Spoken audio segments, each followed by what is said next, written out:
ওয়াকফ বিল ইস্যুতে স্পষ্ট অসন্তোষ প্রকাশ করলেন রাজ্যের গ্রন্থাগার মন্ত্রী সিদ্দিকুল্লাহ চৌধুরী।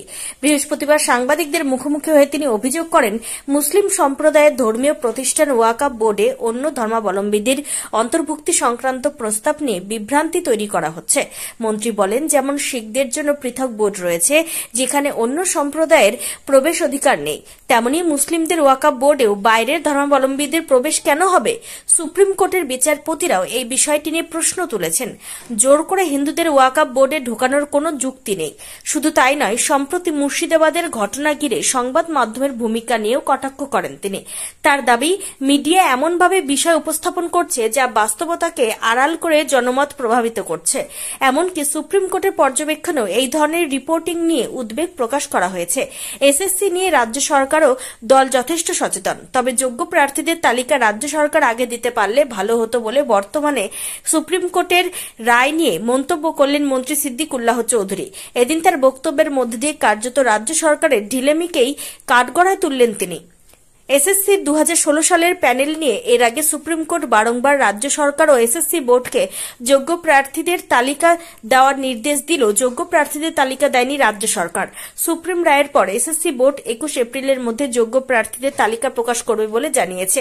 বিরোধী রাজনৈতিক দলের বক্তব্য, এই তালিকা রাজ্য সরকার আগে দিলে প্রায় 19,000 চাকরিজীবীর চাকরি হারাতো না। তাদের কাছে যদি যোগ্য তালিকা নাই থাকতো তাহলে এখন দিচ্ছে কিসের ভিত্তিতে? প্রক্ষান্তরে অযোগ্যদের আড়াল করার জন্য কি চুপ?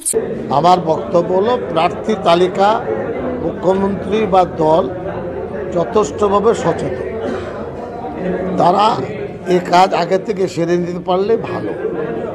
দ্বিতীয় হলো, আজকের যে প্রেস কনফারেন্স দলের পক্ষ থেকে হলো, এটা একটা চেতনা দেবার বার্তা।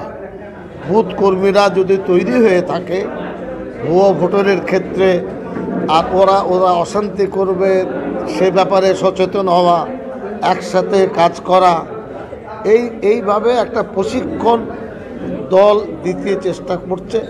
কালকে মিটিং হয়েছে বহু জায়গায়, আমার ওখানেও হয়েছে, হবে। তবে আমার মনে হয় এবার বিধানসভার লড়াইটা খুব যুক্তিযুক্ত এবং আমাদের নেতৃত্বরা সতর্ক সাবধান হয়ে করবেন যাতে কোথাও ঝোলঝাল না থাকে। ওয়াকফ আন্দোলন গোটা রাজ্যে ছড়িয়েছে, কোথাও কোথাও অশান্তি হয়েছে, মারাত্মক অশান্তি হয়েছে মুর্শিদাবাদে। একটা মুর্শিদাবাদকে কেন্দ্রের পায়ে যদি কোথাও চোট লাগে তো সবসময় সেই চোটটা দেখালে হাতে চোট লাগেনি, মুখে চোট লাগেনি, একটা আঙুলে চোট লেগেছে। মিডিয়ার এমনভাবে দেখাচ্ছে, সুপ্রিম কোর্টের বিচারপতিরাও দুঃখ প্রকাশ করেছে। এই কাণ্ডটা কারা ঘটিয়েছে?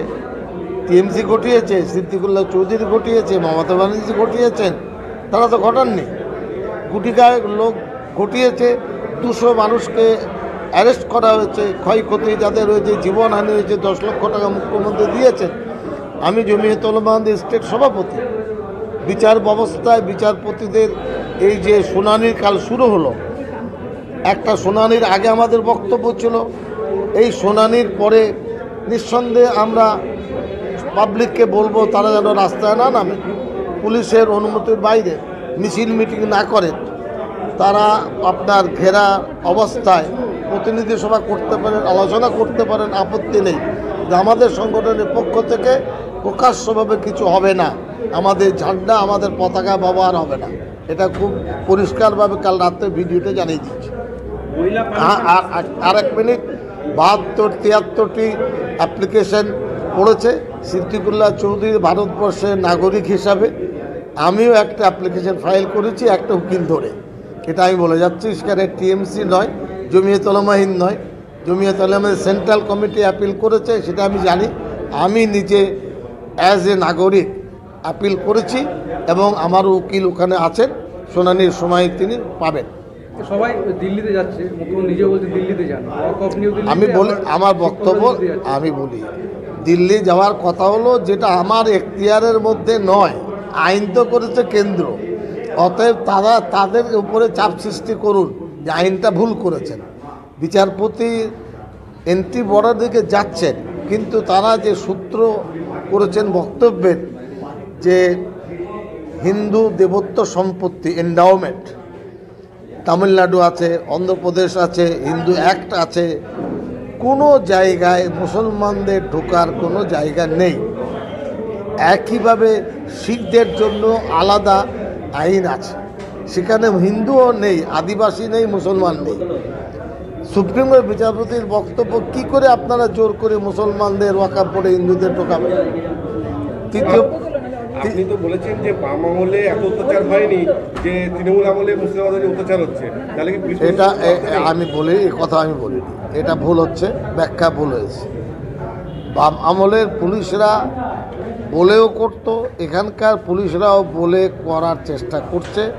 এইভাবে আমাকে টিএমসি থেকে বিভাজন করার চেষ্টা হচ্ছে, এটা রাজনৈতিক একটা ব্যাখ্যা আমি বললাম। আর পুলিশেরা সচেতন। তার মানে শুধুমাত্র যদি ওয়াকফের যে নতুন আইন আনা হয়েছে সেটা যদি জেলা শাসক থাকে তাহলে কোনো আপত্তি নেই। জেলা শাসক হাতে তো থাকবে না। বিচারপতি বলেছেন জেলা শাসক ইনকোয়ারি করতে পারবে, জাজমেন্ট দিতে পারবে না। ট্রাইব্যুনাল, ওয়াকফ বোর্ড তারা পরীক্ষা নিরীক্ষা করবে, জাজমেন্ট দেবে। ট্রাইব্যুনাল, ওয়াকফ বোর্ড ইনকোয়ারি করতে পারে। ওয়াকফ একটা ইউজার, ব্যবহার সূত্রে 300-400 বছর ওয়াকফ কে কাগজ রেখেছে, পাবে কেউ কাগজ? মুখ্যমন্ত্রী সেই দুর্বলতাটা দেখে ভাবছেন সব দখল করব। এটা সুপ্রিম কোর্টের অর্ডার আছে, once a waqf for ever a waqf. এটা সুপ্রিম কোর্টের জাজমেন্ট, ভারতের বর্ষের সংবিধান দেখে। এরা চেঁচামেচি করছে, লক্ষ লক্ষ স্বাক্ষর তৈরি করে ওয়াকফ বোর্ড কেড়ে নেবে। হিন্দু দেবত্ব সম্পত্তি বেনারসের কারবার ক্ষমতা আছে? আমি জিজ্ঞেস করছি। মথুরার আছে, ওই তামিলনাড়ুর আছে, কারো ক্ষমতা নেই, তারা ব্যবহার করছেন। এখানে মা শারদার সম্পত্তি আছে, কাটতে পারবে?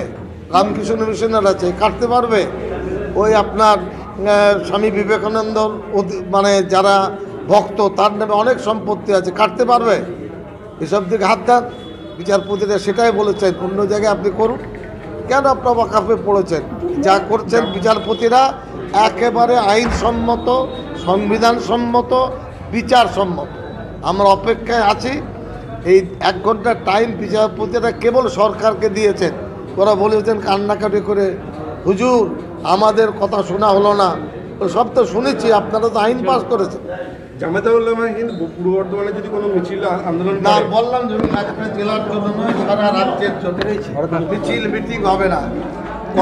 মিটিং হবে আপনার কোনো ঘেরা জায়গায়, যে এখানে গেট আন্দোলন টু হবে, গেট। যদি মুর্শিদাবাদের মতো কোনো পরিস্থিতি তৈরি হয়ে যায়, আবার বিয়ে হলো না, বাচ্চাদের কথা বলছো, আন্দোলন হবে না তো ঝগড়া হবে কি করে? ওয়াকফে যদি মহিলাদের রাখা হয় তাহলে কি কোনো বলি মহিলাদের স্কোপের ব্যাপার